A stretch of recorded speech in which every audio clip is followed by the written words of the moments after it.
Okay guys, I buy this short, but this is it's like big for me. So what I'm going to do, I'm putting some garter in the back. This one I put already. Hindi ko na nakapakita. Now, I'm going to show you how. Maglalagay tayo ng garter sa likod instead na mag-adjust ay magtupi dito. So, gagawin natin. Binuksan ko na siya dito. Ayan. Hack. Tips. Ayan. Yan. Inano ko siya. Ayan. Binuksan ko yan. Nilagay ko yan. Tsaka dito. Tsaka ayan. Ayan. Nagupit ako ng garter. Ito yung garter na ginamit natin. I-ano lang kung ano yung size ng sa likod nyo. I-adjust nyo lang. Kasi maluwag siya sa akin. So, ang ginawa natin, inopen ko siya dito sa magkabilaan. Ayan. At nilagay ko. Oh, ayan. Actually, malapit na siyang matapos. Ang gagawin natin, ayan guys, ayan. Ito yung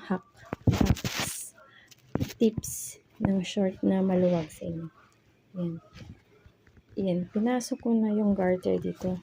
Kaya ganyan siya. Kulubot siya. Pero pag sinukat mo, pag nano na yan, kasya na yan.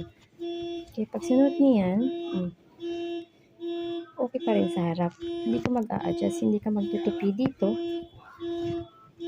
Ganyan lang siya.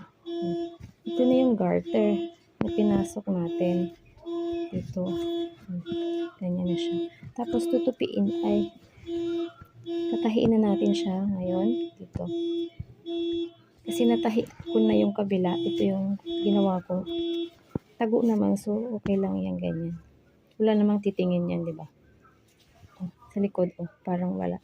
Okay pa rin siya, di ba? See? Walang bakas ng di ba? Pero ito yung tahi. Tips and hacks. Ngayon, tatahiin na natin. Tatahiin na natin siya. Kasi, hindi ko siya sinagada hanggang dito. Hanggang sa ano lang, yung sa likod lang ng bewang. Kasi dun lang yung gusto ko. Kasi hindi naman to garterize. So, ang gagawin natin, ilalak na natin siya. Yan. Napasok ko na kasi yung garter kanina. Hindi ko na napakita. Diba? Hindi ko na masyadong elaborate sa inyo.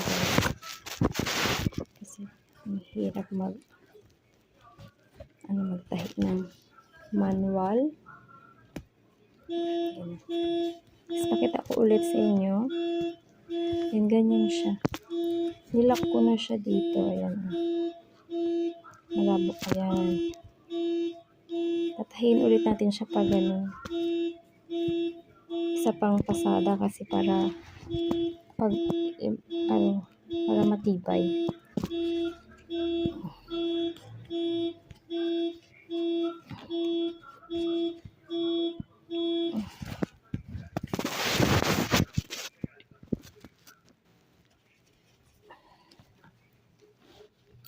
Ayan.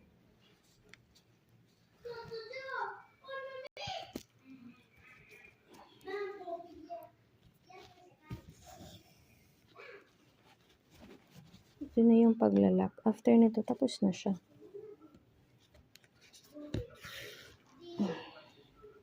Dalawang beses ko siyang tinahian kasi para matagal, para hindi matibay, para matagal siyang matanggal. Alam mo na, manual lang.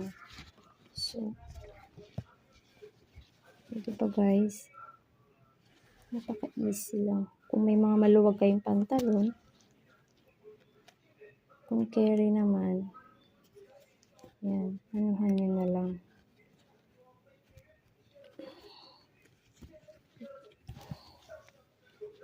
Kaysa yung iba kasi yung ginagawa, yung nag-aadatahi dito. Pero pangit siya tingnan sa likod. Ayoko nung ganun.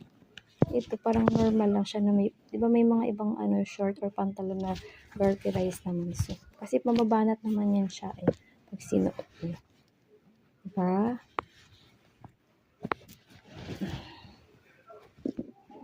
Balikan ko kayo guys after nito. Like, para ito lang. Yan, ilalak natin ulit siya dito sa kabila. Dito. Pag nilingnan nyo sa likod, tsaran, wala siya, diba? Dito lang siya makikita.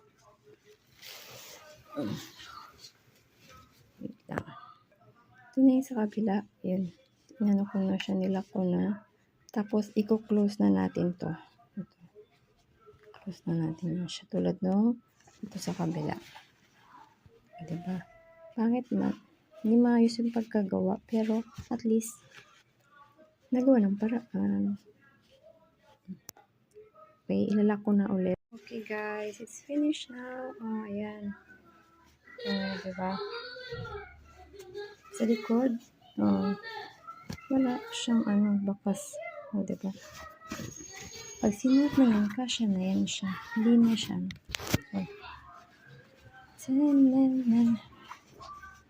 Ganyan siya. Ganyan siya. Diba guys? Sa likod, hindi pa natanggal yung ganyan siya, may garter. Kala mo may garter sa likod, pero nilagyan ko lang yan. Ganyan.